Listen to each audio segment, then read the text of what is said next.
Dr. Nasir, you may start. एक minute just a minute.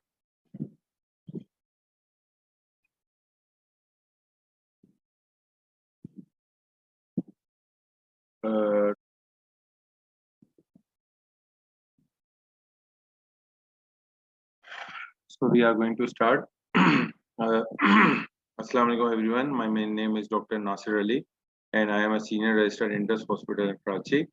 And today the topic of my presentation is anesthesia consideration in patient with kyphoscoliosis. Before moving forward, I would like to just have some overview about my presentation.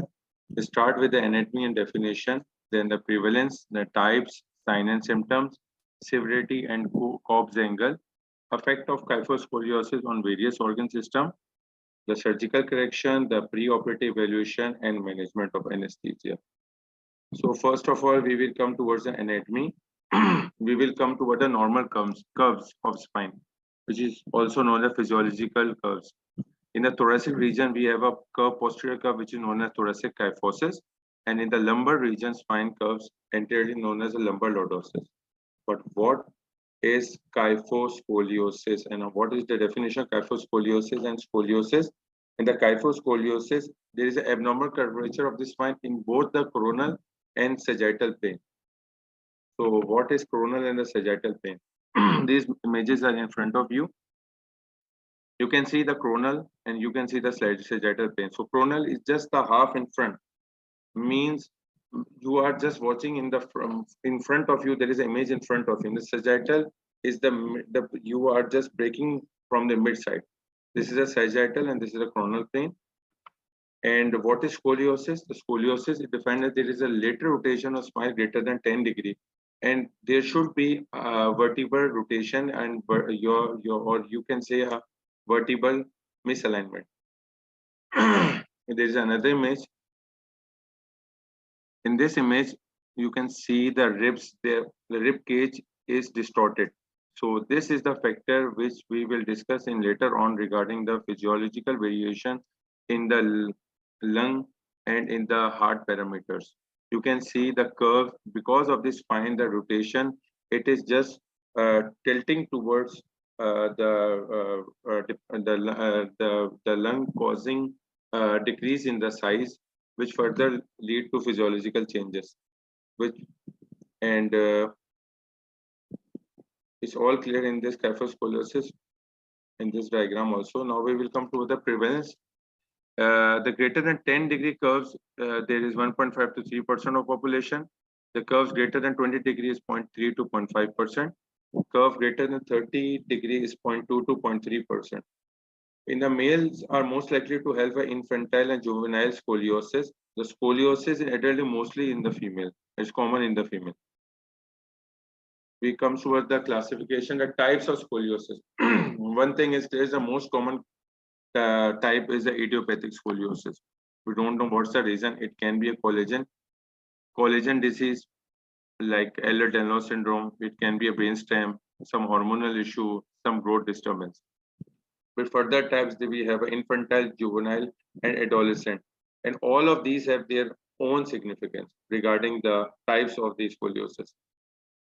The structural and non-structural. In the structural and non-structural defect, you can simply say that it can get aligned if you are wearing proper shoes or if you are lying supine. But in the non-structure, there is a lack of normal flexibility.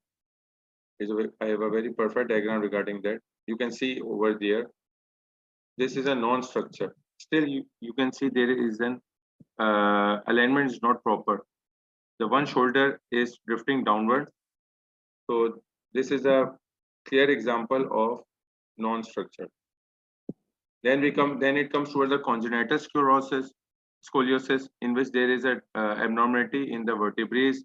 The half of the cases with the congenital scoliosis lead to some further organ system abnormalities. We have neurofibromatosis disorders. We have some myopathies. We have Marfan syndrome. And another most important is the trauma, post-radiation and post-thoracoplasty. Sign and symptoms, we can simple we can see by watching the patient, but sometimes it can sign and symptom are helpful for us even, like abnormal gait, uneven hips, or one shoulder higher than other, which I show you earlier on, but it is more clear in this picture also. You can see the rib cage appear higher, the shoulder is higher, hip, leg, it is shorter and longer. So this is the physical symptoms. You can easily diagnose the patient with the kyphoscoliosis. And with the physical examination, the most of this and basically if, the patient of kyphoscoliosis who are congenital, they are mostly have a spastic. They have disturbed gait and they have a feat of Covavarus deformity. What is Covavarus deformity? Covavarus, you can say there is a high arch foot. Is a characteristic finding in most of the patient with the kyphoscoliosis. This comes the assessment of severity, which is very important for us. About the Koop's angle, we need to know the what are the implications of Koop's angle for in our anesthesia point of view. So Koop's angle basically tell us the severity of the major effect of scoliosis on the vital organs, including the heart and the lung. How you measure the Coombs angle? First of all, as being an anesthetist, we need to know how to measure, but it is not necessary because it is already measured and calculated. So how this is measured, we will just take some brief review regarding that. First of all, we will see the most tilted vertebrae on the above apex and the most tilted vertebrae below apex. You can see in more clear in this picture. A line is drawn along the top of the superior tilted vertebrae and the bottom of the inferior tilted vertebrae, and you make a perpendicular line till they cross each other. This crossing point is the angle. So what is its significance? Here comes the major thing that we must know about the significance. Normal curvature is less than 10 degrees. But what comes if the curvature increases? Like more than 25%, it causes an increase in the pulmonary arterial hypertension, causing increase pulmonary pressures. In greater than 40 per degree, there is a need of surgical intervention. As more the degree increases, there is the more disruption in respiratory parameter leading to restrictive lung disease, dyspnea on exertion, and what about more than 100 degree, there is a alveolar hypoventilation leading to respiratory failure. You can see the X-ray of different patient with the scoliosis and how the Coombs angles are measured. How the severity, how we will know the severity increases in the scoliosis. Because this point is more important for us because as much as vertebrae is involved, the more extensive the surgery will take place, the more severe the scoliosis is. Then this is the main thing you people need to keep in your mind. In the same thing, the neuromuscular type. What happened in the neuromuscular type? Because the patient with the scoliosis, especially having the neuromuscular type, as in having a weakness of the respiratory muscle, which can be a disaster in the post-operative period. So these are very important point regarding that. There are different way to measure the degree of curvature. One I told you already about, that is an X-ray, which is a gold standard, which is very common and very simple. Another is a scoliometer.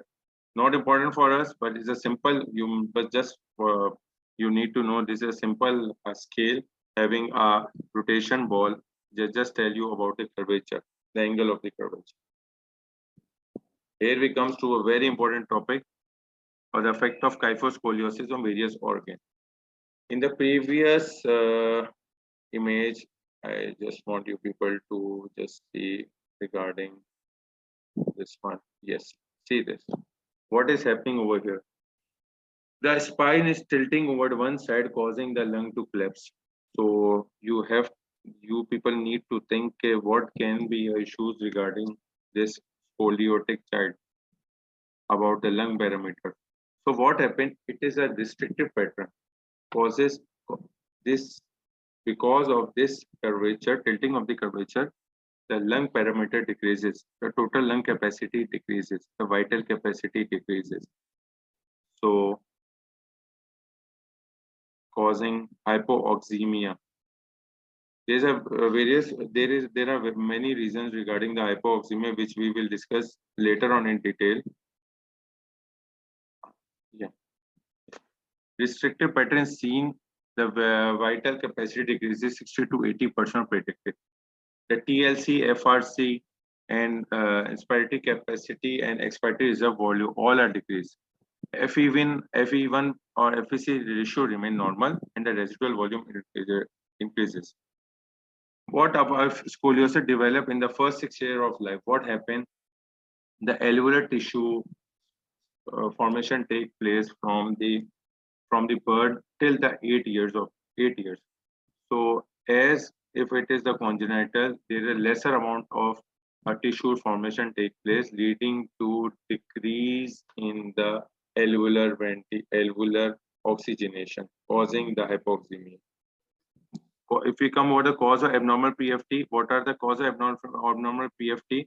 I told you in the previous slide, due to abnormal thoracic cage geometry, leading to decrease in the chest wall compliance.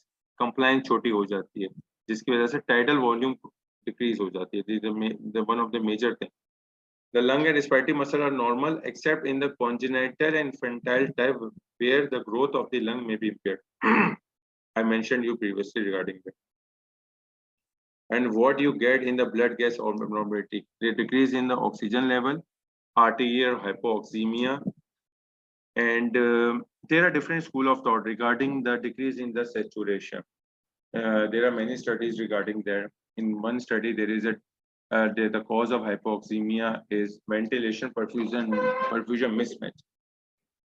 In another studies, there are many studies done regarding with the ventilation perfusion mismatch. There is also a increase in the dead space. So increase in the dead space through tidal volume causing hypoxemia. Number 2. Number 3, more studies are done in which they have seen that the closing capacity increases more than the FRC, causing premature closure of the airway. So these are the different school of thoughts regarding the causes of the hypoxemia. Yes, one thing is very clear, as there is a less degree or less severity of kyphoscoliosis, the patient normal alveolar ventilation all is normal. Even the CO2 is normal. Even the hypoxemia, even the saturation is normal. But as the patient leading to long-standing scoliosis, there is a marked ventilation perfusion mismatch, leading to alveolar hypoventilation and CO2 retention. So this is the major point regarding the lung parameters. Then we comes toward the cardiovascular system. For this cardiovascular system, we will come towards our physiology. What happened that increase in the pulmonary vascular resistance take place? Because this is normal phenomena in the lung physiology, that as oxygen concentration decreases, the pulmonary vascular resistance increases. And as the pulmonary vascular resistance increases, what happens? The pulmonary vessel starts thickening. So the right ventricular hypertrophy takes place. The right ventricle has to pump against the fully resistant pulmonary vessels, causing the right ventricular hypertrophy will further lead to right ventricular failure, which causes back pooling of blood, causing increase in the JVP, increased engorgement of blood, called hepatomegaly, splenomegaly. Back pooling occurs. So I hope you understand regarding the cardiovascular system, the effect of cardiovascular system. Now we will come toward the investigation.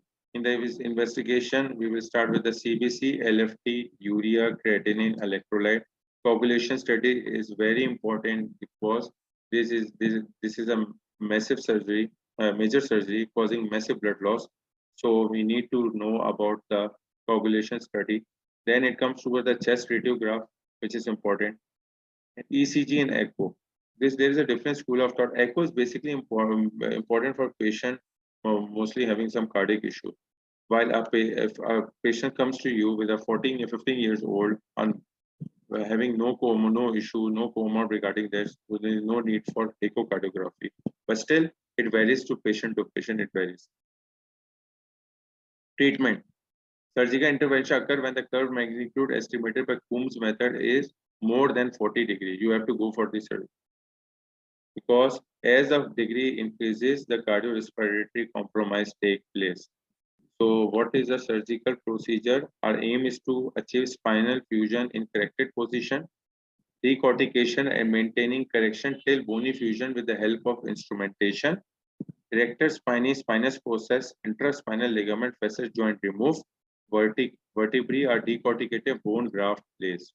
This is the whole procedure which takes place. You can see over here in the diagram also. And but the main thing comes over here is a surgical approach. We need to know about this surgical approach because it it really have a directly link with our anesthesia point of view regarding the patient position of the patient. Mostly surgeons go for the posterior correction. For that, we need a prone position. But if someone is willing for anterior correction or if there is need for anterior correction, then the patient is mostly in the lateral position. For that thing, the anesthesiologist need to know the normal physiological alteration in lateral position. Now we come towards the preoperative evaluation. The location. We need to know about the location. What is the importance of location of this scoliosis? See, the location is important because if there is a scoliosis of the cervical spine, so what happened? There can be a difficult intubation. There can be a difficult intubation. For that thing, we need to know about the site of the scoliosis. Number one. Number two, if there is a thoracic scoliosis, then one thing comes in our mind that we have to go for the lung function test and all, and we have to check all the respiratory parameters. Then the age I told you before, if it is in the infant type or it is a congenital, then there can be an impaired gas exchange due to decrease in alveolar number. The formation doesn't take place, and it's the same is a severity. If greater than 60%, 60 degree or 100 degree, then is a decreased pulmonary function and decreased impaired gas exchange. We comes toward the history. Why is the history important? Because these patients, we need to know about the cardiopulmonary reserve. We have to know about their function class. What are their about their oxygen consumption?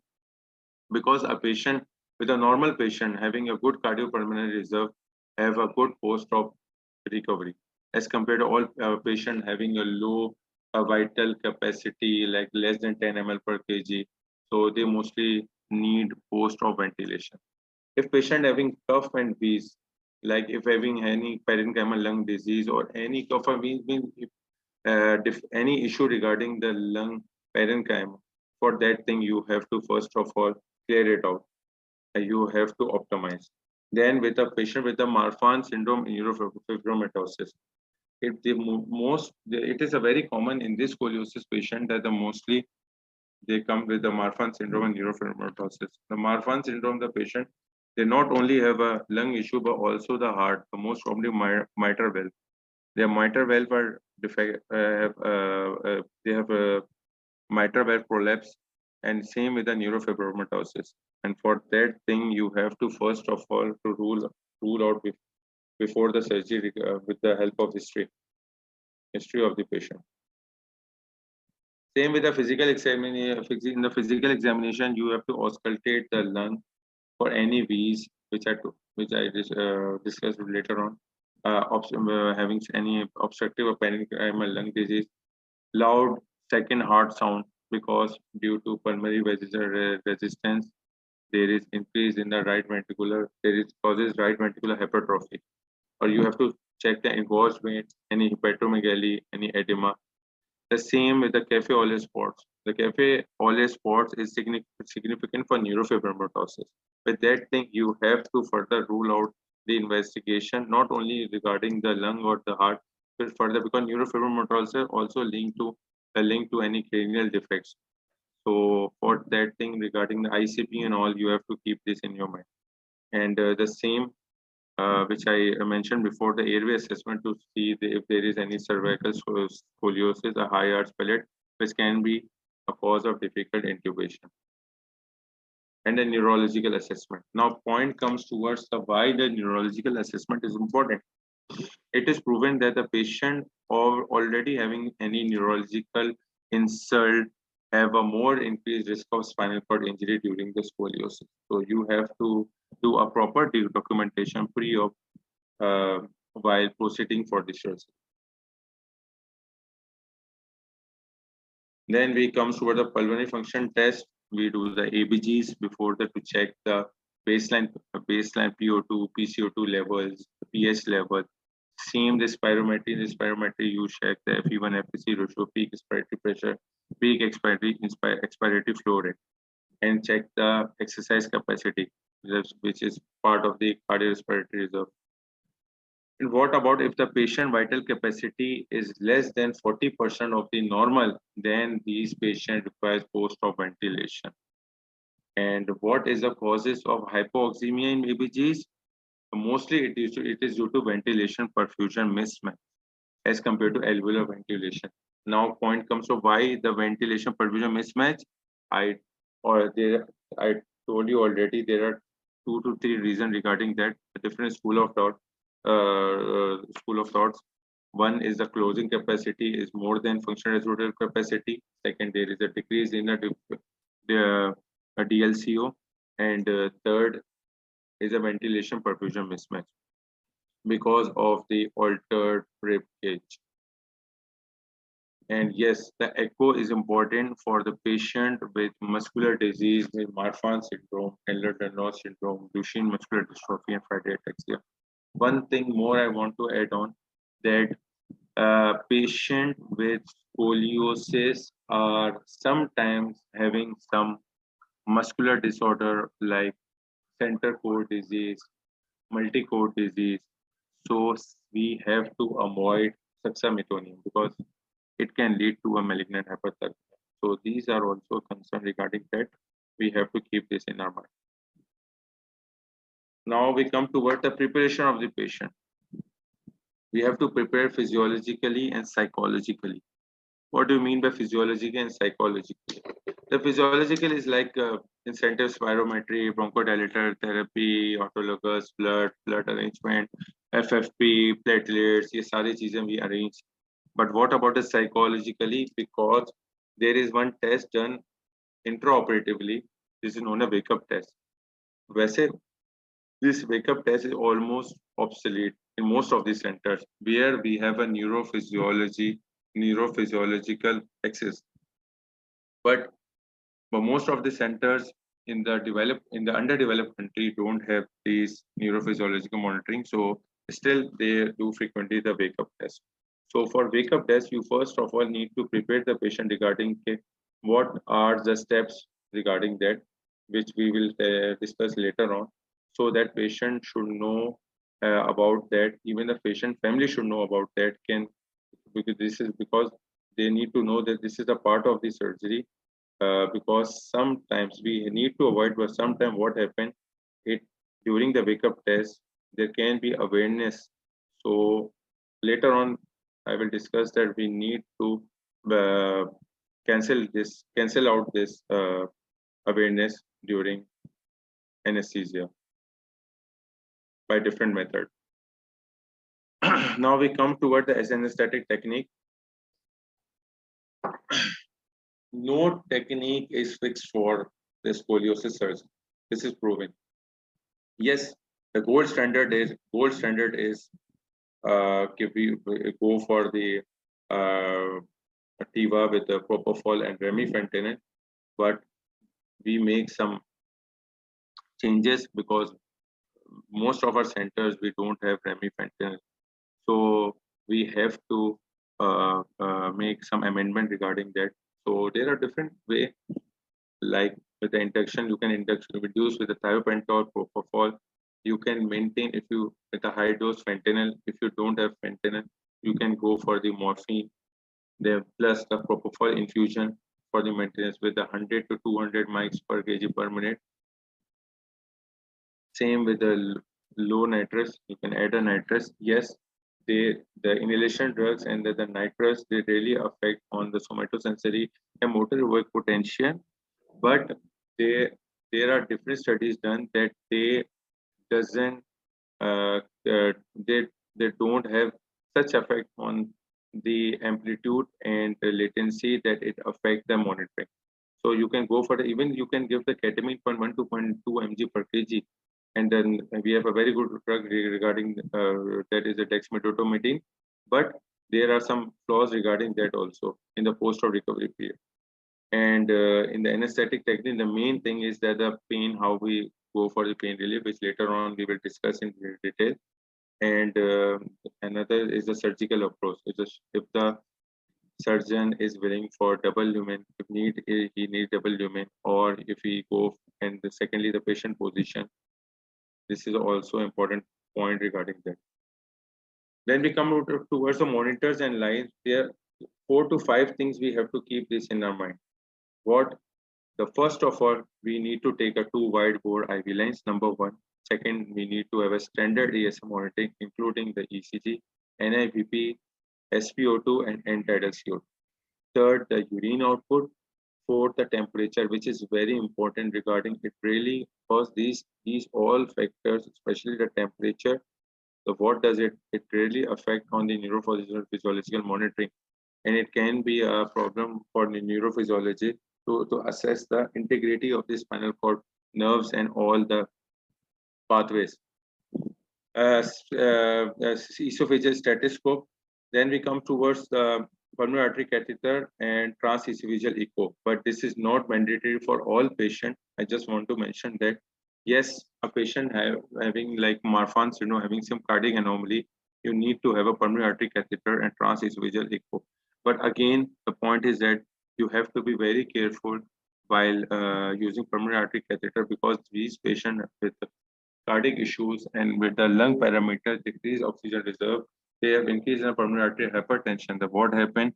There is a chances of pulmonary vessel rupture during the during while you placing the pulmonary artery catheter, and the patient already in the prone, so you need some expertise and how to handle the transesophageal echo for such a long time in a patient with the prone position. Then it comes toward the warm. It is very important. The warm fluid, warm blanket. We have to avoid hypothermia.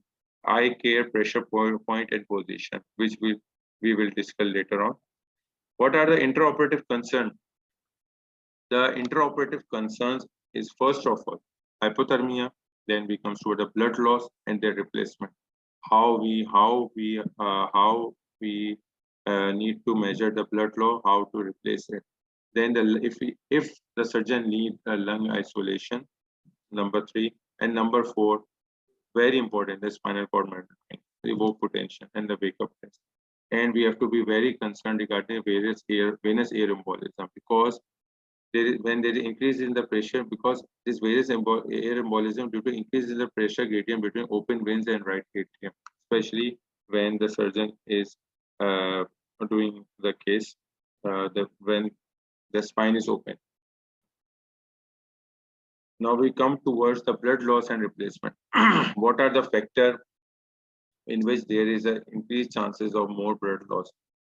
Usually in the average there is a 15 to 20 ml per kg blood loss, but it depends upon the involvement of the vertebrae of the spine and the vertebrae. Spine, if the more spine is involved, if there is a longer rod is needed, which can go toward the pelvic region. So at that it can cross 30 to 40 ml per kg. So for that thing you need to be ready, get ready regarding the arrangement of the blood, and you have to discuss, or you have to make everything for make arrangement regarding the blood, the FFP and the platelets. What are the first factor? This is a surgical technique. Number 1, operative time, expertise, one of the factors. Operative time, as long as the surgery is going on, there's a more chance of blood loss. The way I discussed it previously, I discussed the number of vertebrae level infused. Then it comes towards the mean artery pressure, blood pressure. If the blood pressure is increased, there is a more chances of there is a more blood loss. Same if there is any dilution coagulopathy or any platelet abnormalities. So how we can avoid the blood loss? The technique to reduce blood loss, a technique to reduce blood loss, we can avoid light anesthesia, we can avoid hypertension, we can avoid hyperdynamic circulation, we need to avoid hypercapnia because these all hypercapnia increases the sympathetic response in the body, which further lead to more blood loss. Same, the surgical hemostasis, the proper positioning. For example, if there is increase in abdominal pressure, it can cause proper if we raise intra-abdominal pressure, then the more blood loss can take place. For that thing, we need to have a deliberate control hypotensive anesthesia and very important pharmacological agents. Like we have a vasodilators, we have a sodium nitroprusside, ganglion blockers, ACE inhibitor. So what are the prerequisites? Very important. We need to have an invasive blood pressure. We need to check the urine output and the ABGs. Okay. So what are the drawbacks in the hypotensive anesthesia? Usually says in the young healthy patient, we need to maintain artery pressure of 50 to 60 mmHg. And in the old age, the cardiovascular patient, we need to have little bit higher. But what can be a problem? It can cause decrease in the spinal decrease in the spinal blood flow, which can cause more injury to the our spinal area. So we have to maintain the blood pressure. So for the hypotensive anesthesia, we need to be very vigilant regarding that. So there are different techniques to for blood conservative therapy, like preoperative autologous blood donation, acute normal volumic hemodilution, blood salvage therapy, and these three are different techniques in which if it comes towards the autologous blood donation, what we do in this autologous blood donation, the patient donate 10 to 15% blood volume, almost 1 to 2 weeks apart, and they start with the iron and erythropoietin supplementation. So to again build this hemoglobin level. So if we need the blood, we can again transfuse the same blood which we have collected inside the patient. But what is the risk? There is a risk of infection, there is a risk of immunosuppression, and there is a risk of graft versus host disease. Then we comes toward the acute normal volumic hemodilution. In our normal volumic hemodilution, we remove whole blood shortly before anticipated significant blood loss. Like we lowered the hematocrit level to 20 to 25%. We collect in the standard blood bags and we replace with the formula 3:1. Like we do normally, like in the blood loss, what we do, we replace it with like 1 ml of blood, we replace with the 3 ml of crystolite, and we store at room temperature, and we infuse that venous blood after major blood loss has been done, and at the end of the surgery in between. What are the hazards of hypothermia? The hypothermia causes impaired in the coagulation, causes wound infection, can cause delayed in the recovery and acid-base changes. The same with the oxygen dissociation, effect on the oxygen dissociation. And how we can prevent it? This is a very important, not only regarding the patient reason for the infection, reason for the impaired in the coagulation, but also for neurophysiological monitoring. So how we can prevent? We can prevent by proper monitoring, by warm fluids, by warming blanket, warm irrigation. Now we comes towards the prone position and the concern. So you can see the prone position. And what are the concerns? We have to keep the head in the neutral position and eye check, because if anything is just pushing eyes, it can cause a thrombus of central retinal artery, which further can lead to blindness. So we have to apply the soft head pillows, and one thing should be clear, that the mouth area, the eyes and nose uh, should be clear, so that we can see the endotracheal tube, or we can apply mirror under the patient. We have to care of cervical spine. Same, the arm should not abduct more than 90 degrees, because there is a chances of the brachial plexus injury. And same are the pressure point. We have to, like in the elbow, we can like, uh, if we not if we will not apply any padded area, then it can lead to ulnar nerve damage. And the chest and abdomen are supported away from the bed. The abdomen should be free, and plus the genital areas also. And elastic stocking should be applied accordingly. You can see in the picture the proper arm position and the improper arm position. This the figure B can lead to injury, the brachial plexus injury. This is a proper frame position you can see, and this is improper frame position. In that you can see the abdomen is not free.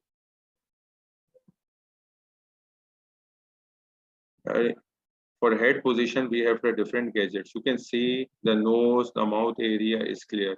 So it can be very easily for the anesthetist to check the tube, and you can see the eyes are not totally wrapped up. You can easily see the eyes, it's open.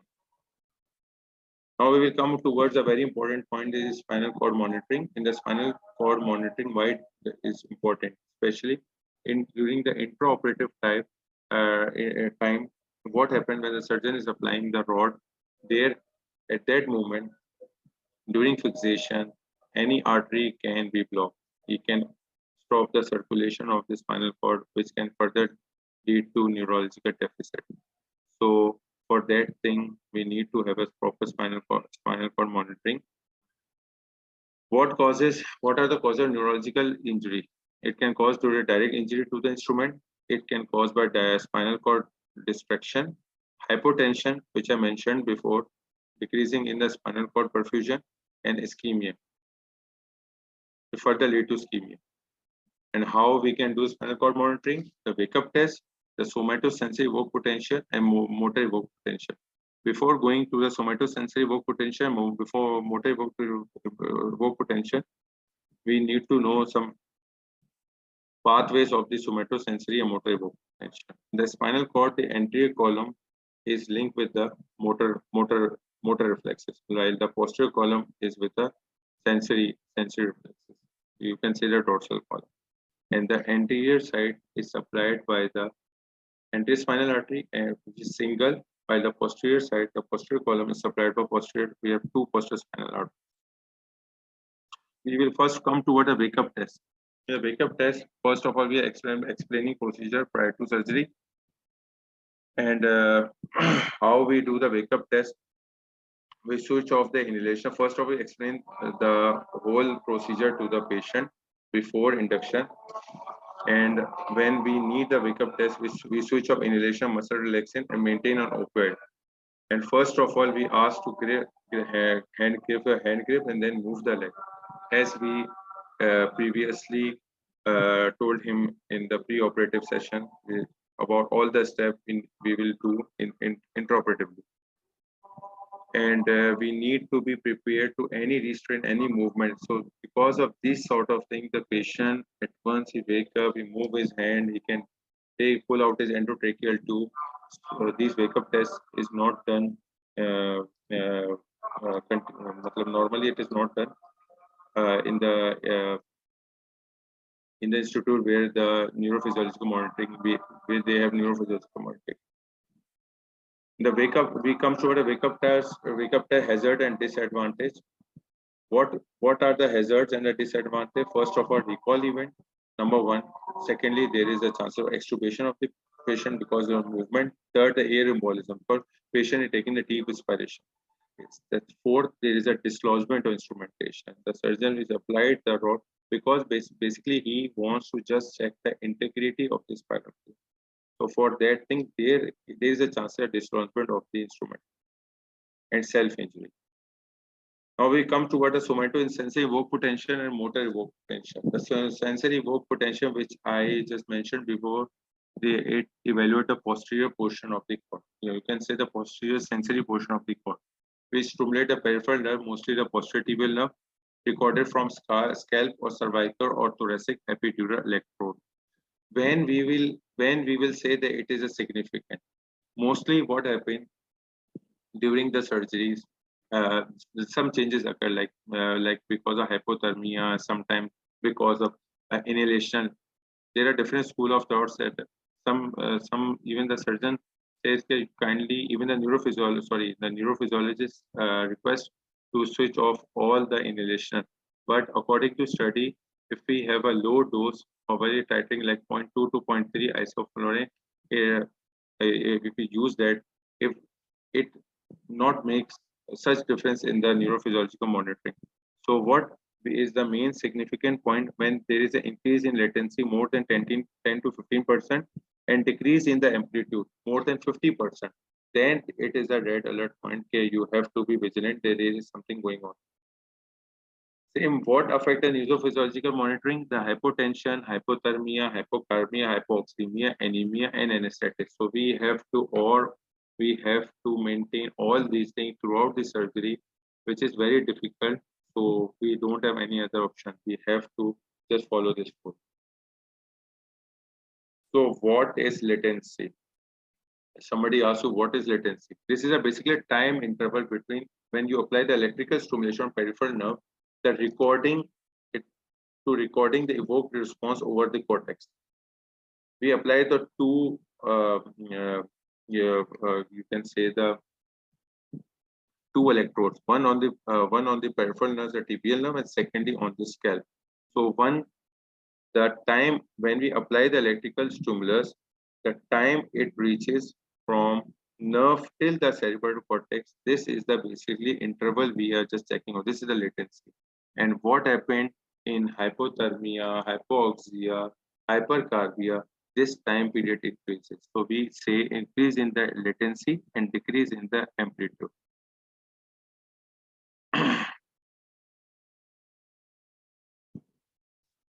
One thing is very interesting that sometimes it happens. We for that thing, anesthetist should be vigilant regarding that. The somatic sensory evoke potential is normal, but there is defect or there is the motor evoke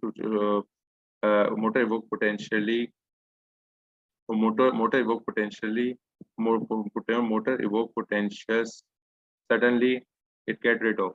So what is the reason for that? Reason for that is that you need to know that the anterior column is supplied by the anterior spinal artery, which is a single artery, and posterior side is supplied by the two posterior spinal arteries. So what happened when applying the rod?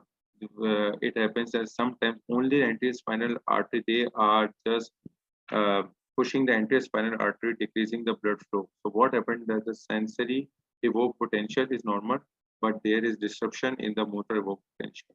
So this is very important regarding the neurophysiological parameters.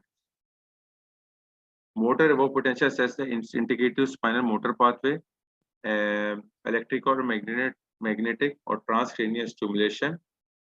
Conduction of these stimuli through motor pathway is monitored as a peripheral nerve impulse, electromyographic signals, and or actual limb movement. These are more sensitive to anesthetic interface. It basically, you can say, a motor evoke potentially is directly involved in the motor pathway, not the sensory pathway. Now the anesthetic agent and their effect on the evoke potential. All of the drug mostly, except the IV agents or inhalational, has effect causing decrease in the amplitude and increase in the latency. So it's same in like nitrous, benzodiazepine, ketamine, but with a titrating dose, yes, you can give. We can make some alteration in our normal practice in scoliosis surgery. It is not fixed rule. as much as you need to have a very uh, a good discussion with your neurophysiologist and the surgeon regarding anything that you make some alteration while during the surgery, so that he knows if there is any changes in the monitor, so he can ask you on spot what is the reason, what can be the reason. It is not always that due to the Ross rod placement. For that thing, there are some significant points. Now the scenario is that if somatosensory work potential and motor work potential abnormal during the surgery, what you will do? So during that, first of all, you need to ask a neurophysiologist that when it happens, how much there is defect in the amplitude or latency. Number two. Number three, the time period. Number four, बिल्कुल बिल्कुल it's blanket out, or is the little bit amplitude of, or latency, you can see the little bit amplitude or latency. So this is very important. Then with that, you have to ensure adequate oxygen delivery, perfusion of the spinal cord, which is very important. Then you have to correct the hypovolemia, anemia, all the causes causing defect in the spinal perfusion. You have to correct it out. Deliberate hypotension, you have to correct out. The same, surgeon should inform to see surgical cause. It can be due to instrumentation. And the same with that, you can do the wake-up test. What are the post-operative concerns? The post-operative, it is very important topic for the post-operative concern, which is the pain management, pulmonary function, post-op ventilation, breathing and coagulation abnormality, electrolyte imbalance, and IV fluid. One thing I didn't mention, that in the before the start of the surgery, you have to do the ABGs, and the end of the surgery, patient extubated, you have to, before that, you have to do the ABGs. So to compare if there is any electrolyte or any metabolic changes occur. What are the different ways for pain relief? You can use the parental opioid continuous IV infusion, PCA, opioid. You can use the NSAID as a NSAID is an opioid sparing effect with ketorellic. There is a school of thought that the ketorellic causes defect in the spinal fusion, especially in the instrument post-surgical. It causes more post-surgical bleeding. So most of the surgeons avoid ketorellic. Same as the epidural infusion, and you can use the intrathecal opioid for morphine 5 to 10 mics per kg. How you optimize the pulmonary status post-surgery? By do the proper incentive spirometry, coughing and deep breathing, bronchodilator therapy, and adequate analgesia. Why adequate analgesia? As the patient is pain-free, he can easily breathe. There is a less chances of the collapse of the alveoli, with less chances of stasis of the secretion, which can further lead to infection. These are the predictors of post-op ventilation. How do you know that this patient will lead to ICU on ventilation? There are two factors, patient factor and surgical factor. In the patient factor, first, the very important is the vital capacity, less than 35%. Then inspiratory pressure greater than minus 40 centimeter water, expiratory pressure greater than plus 40 centimeter water, PO2 less than 60 millimeter mercury, PaCO2 greater than 50 millimeter mercury. Patient having a right heart failure, patient having previously neuromuscular disease. Why neuromuscular disease? Because already he has a weak muscles, including the respiratory muscles. Same with having any congenital heart disease, or if he is obese. And in the surgical factors, it comes the blood loss greater than 30 ml per kg, or is in any thoracic cavity, surgical invasion to the thoracic cavity. So in the summary, we will point out that the kyphoscoliosis, there is involvement of various organs. So anesthesia often needed for corrective orthopedic surgery. A detailed pre-anesthetic assessment, which is one of the most important tools regarding respiratory cardiovascular system, need to be done properly. In the intraoperative consideration, which I mentioned many times, that the monitoring temperature, fluid balance, spinal cord integrity while neurophysiology involvement like somatosensitive potential, motor evoked potential, and blood conservation, how to maintain the hemoglobin level. And same, the post-operative concern lies the intensive care, respiratory care, and the pain care. Pain care. Here we end. Thank you so much. Just wanted to mention one thing. There's a most of my slides, the points are from the guideline of anesthesia management patient with scoliosis under posterior spinal fusion surgery in the Stanford Hospital. Most of I have just taken from many studies, many papers. Most of the papers have the same stuff regarding that, and it is the mostly it is evidence based, and we are most of the time we are doing the same thing in our hospital in a normal practice. Thank you so much.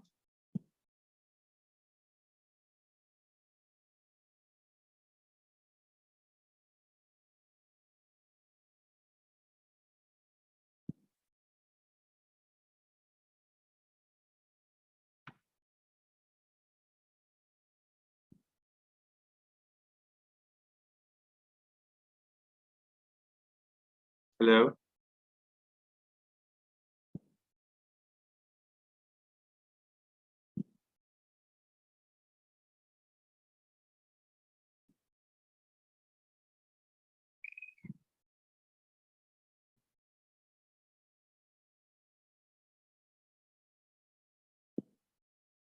Dr. Kumar, can you hear me?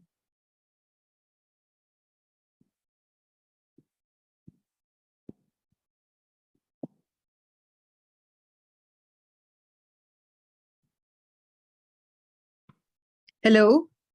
Hello, Dr. Kumar. Hello, Dr. Asma. Hello. Ji, Assalamu alaikum. Thank you so very much. Actually, we were muted from the host, and I was actually not the main host, so that's why I was unable to unmute myself. So, thank you so very much, Dr. Nasir, for giving such a concise and precise talk on a topic which is really, big and which is larger than anything else. So, you have really emphasized on the main topics and the main points of kyphoscoliosis. And I would request my participants to kindly ask questions from Dr. Nasir so that, your queries can be answered. Assalamu alaikum, Nasir. It's really nice to see you after a long time, sir. because I never saw you for a long time. Actually, I just joined in between. Yes, I sir. will just point out one thing which was being asked to us in our Irish fellowship exam. Okay, so it's Yes, a sir. very logical question. So maybe some of the participant can answer, or you can add on Sir. to thing. In the question was because the scoliosis surgery is being done in prone position, and all the complications and all the problems which you mentioned is written actually like in the text. But the question which was asked to us is I never found it in any book actually or anything. So the question was that if you dislodge your tube, okay, Yes, so sir. what will you do? So this was first part of the question, and the second part of the question, that now you cannot you are not able to oxygenate the patient in time, and now you have a cardiac arrest. So like management of hypoxia with reference to dislodged tube and cardiac arrest in this scoliosis surgery. Okay, especially I think we need your Very interesting question, Dr. Zishan, even though it's not relevant to what his topic is, but kyphoscoliosis, it can happen in any But prone Dr. surgery. Asma, this is not But first time from yeah, Dr. Zishan. I know, and I Most of also time know Dr. he gives Yes. these type of answers. I Yes. know Dr. Zishan very well, so it's like Yes. his question is Dr. really Asma, welcome. Dr. Zishan is also Please my proceed. teacher. He's the one who really helped me a lot from the part 2 exam. All right, So Ji, thanks a welcome. lot. So Actually, please, this question was asked to us in our exam, and it Ji, is Ji. somewhat relevant with reference to the prone position in any surgery, but Yeah. specifically when you are doing scoliosis surgery, already the patient is in a compromised position, and usually the position, the table which we have in majority of the setups is not the original table. which have a hole in it. I don't know it's available in Pakistan or not. No, sir, it is But not available. ये तो सिर्फ तस्वीरों में ही था, sir, जो मैंने mention किया था. yes, And so actually no, the thing is, I sorry, I'm just interrupting in between. Actually, we have other participants from other countries as well, so I would request okay. everyone to please speak in English so that everyone can understand. yes. So thank you, doc. So actually, what they were expecting that you just have to maintain the oxygenation by mask ventilation, and you can try to put igel or LMA because it can be placed with the with you are sitting and you are trying to put it inside. Okay. So and the other part was because it's the in the that table you cannot, even if you flip the patient, there is a hole and you cannot do the cardiac massage. Okay. So actually it's a really challenging position, and I think the answer which they were expecting that you will start the cardiac massage from back. Okay. Dr. Zishan, can I answer? If Nasir, you Yes, are answering him, please proceed. And if you're not, then I can answer his question. yes, No, yes, yes. Dr. Asma, please. So, Dr. Zishan, there are two parts and components in the question you have just arisen. Yes. One is that what happens if the patient is extubated incidentally during the prone position? So, whatever the prone position procedure is being done in the prone position, one has to intimate the surgeon at the same time that first thing first is that one has to be vigilant enough to actually notice that the tube has been dislodged. Number one. The anesthetist himself, because most of the time the anesthesiologists, they themselves are not vigilant and they're not monitoring the end tidal or the carbon dioxide levels and the saturation, so then it becomes devastating. But if you are monitoring it minute by minute, or you are constantly looking at the monitor, then you can notice the absence of end tidal, and then you can actually check the position of the tube instantly. And if you notice that the tube is dislodged, it has been pulled out despite of the fact that you had secured it very correctly, you have to intimate your surgeon at the spot that the tube has been dislodged, and you have to stop, and we have to keep we have to make the patient in the supine position from the prone position, whatever the surgeon is doing. So either at that point, either the surgeon will tell you that yes, I can stop at this point, he will stop, he will put the gauzes on, and then you can turn the patient in the supine position. And again, if you are vigilant, so then definitely you will have a minute or 4 to 5 minutes after keeping the saturation 100% that the hypoxemia does not occur. God forbid if hypoxemia has already occurred, then obviously and the tube is already out, then you can, as Dr. Zishan has rightly mentioned, the second step is to put the face mask on and to put the LMA on if you can do it. Thirdly, if the patient is going into the cardiac arrest, definitely then let the surgeon stop the surgeon then and there, get the patient in the supine position and start the CPR, no matter what the step of the surgical procedure the surgeon is in. So these are the three things in which we can save our patient.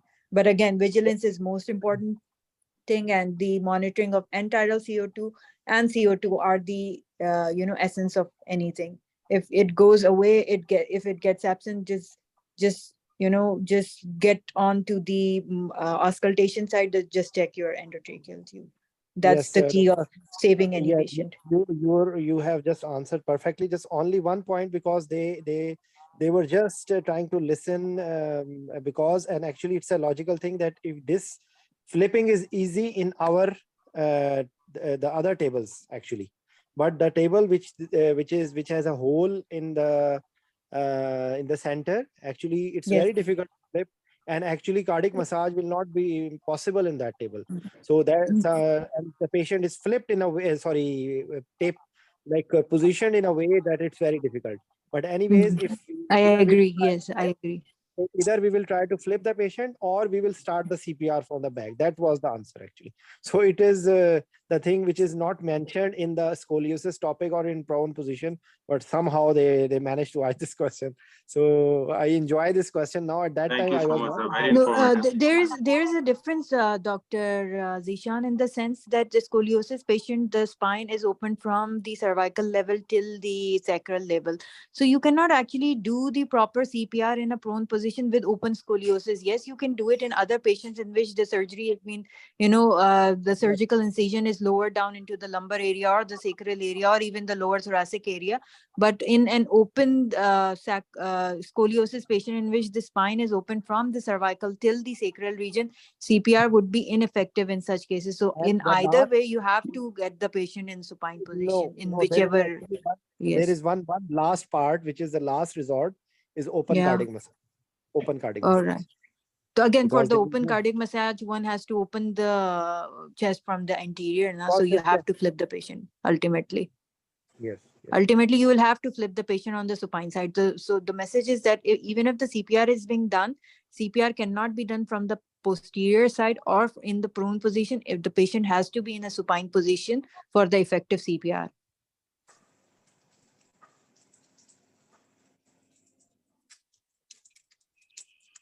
So are Can I there ask any other one question? questions?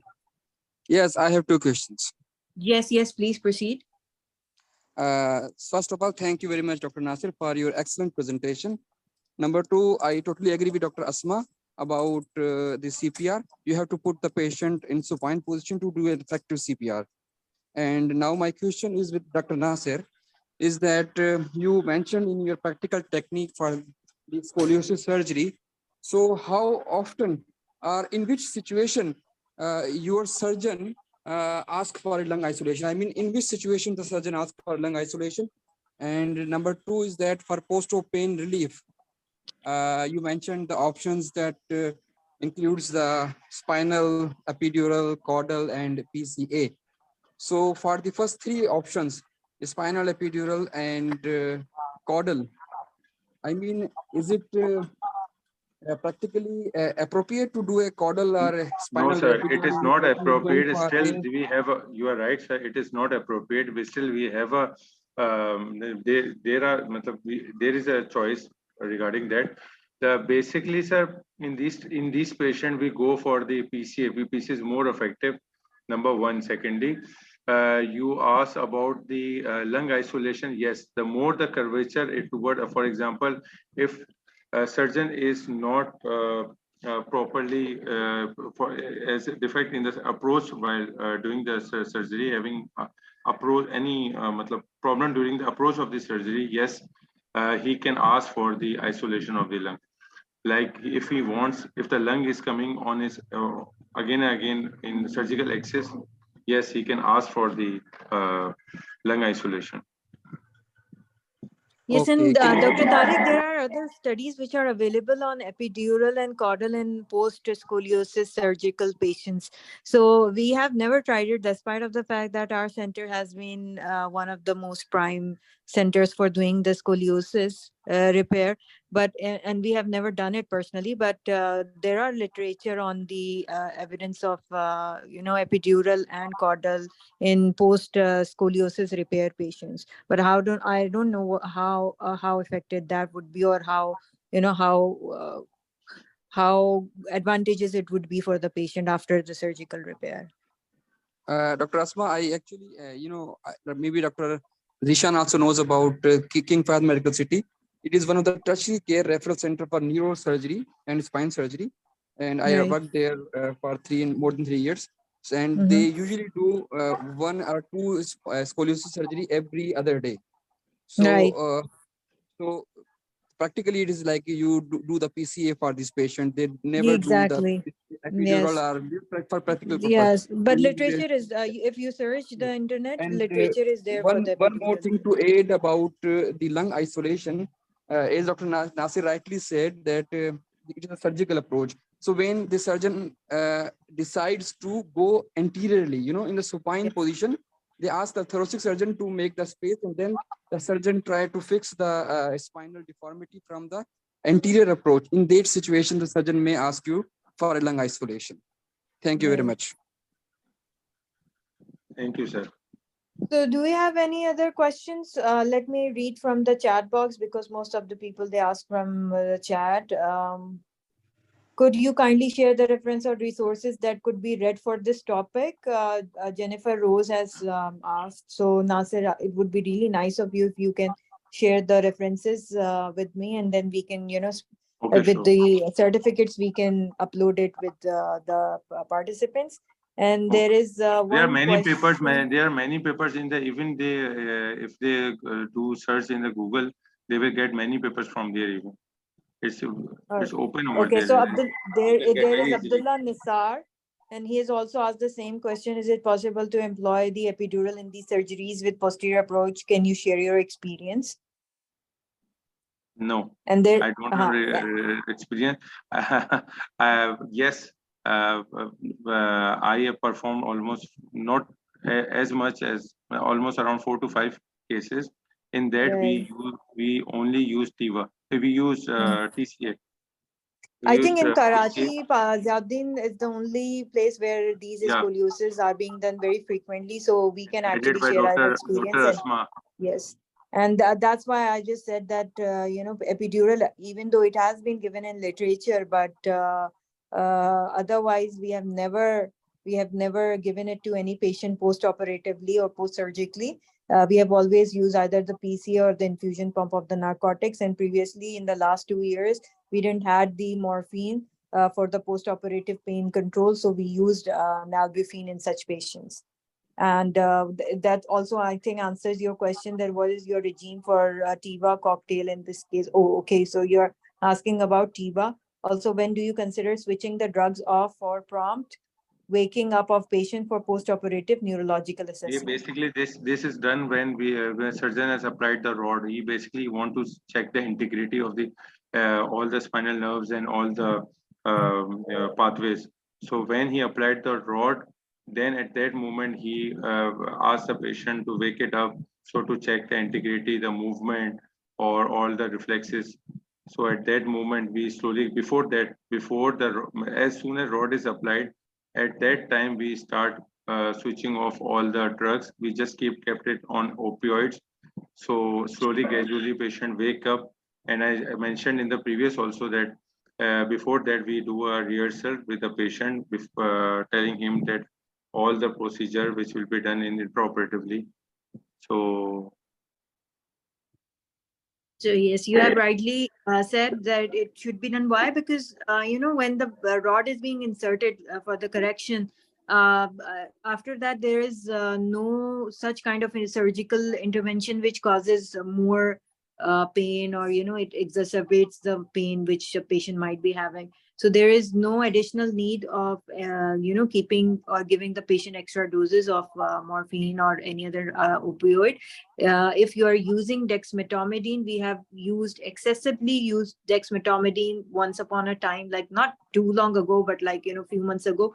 But the adverse effect or the disadvantage of using dexmedetomidine, the worst effect was that we were unable to awaken the patient even after extubating for 4 hours. Like for 4 hours, the patient used to be in the recovery room till the patient gets waken up, or gets awakened to the extent that the surgeon might be able to assess the neurological assessment, despite of having SSCPs and MEPs intraoperatively, because surgeons always want to have the confirmation after the patient is being extubated.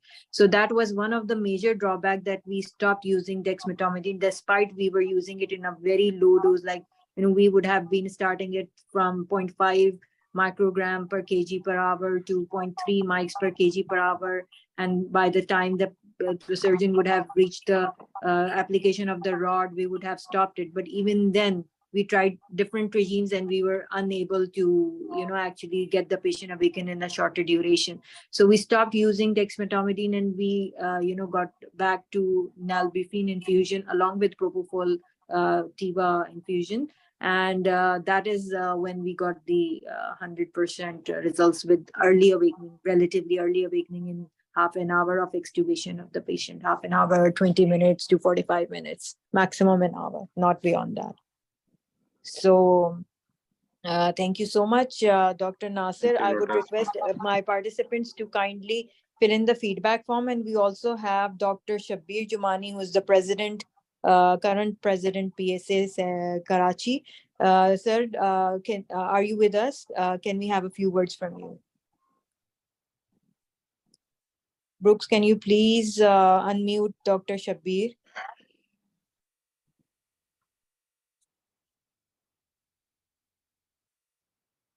So I would, Nasir, can you please, Acha, okay, no. So now supposedly I am the one.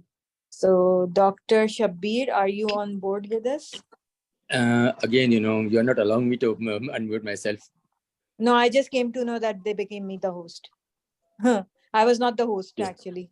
Right, then who's the host?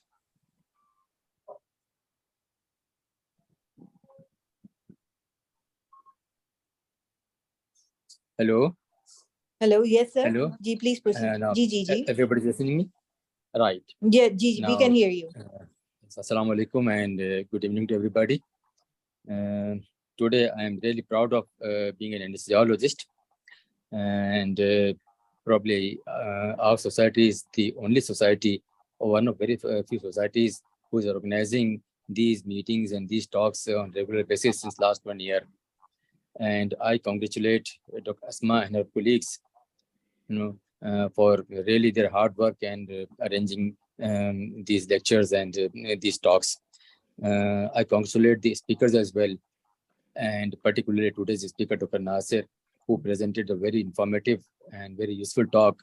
It was a useful talk for me as well, because I'm involved in very complex orthopedic procedures. Sometimes patients are old and they present themselves with scoliosis, and I have to manage these patients as well. So it was a very informative talk for me as well. Thank you very much. And thanks everybody.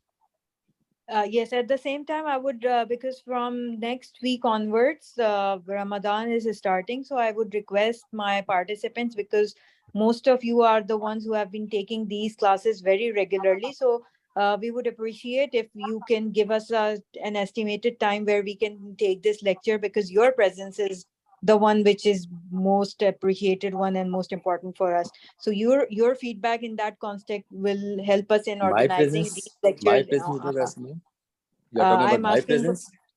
I'm asking from all of my participants who have been joining these lectures for past 1 year.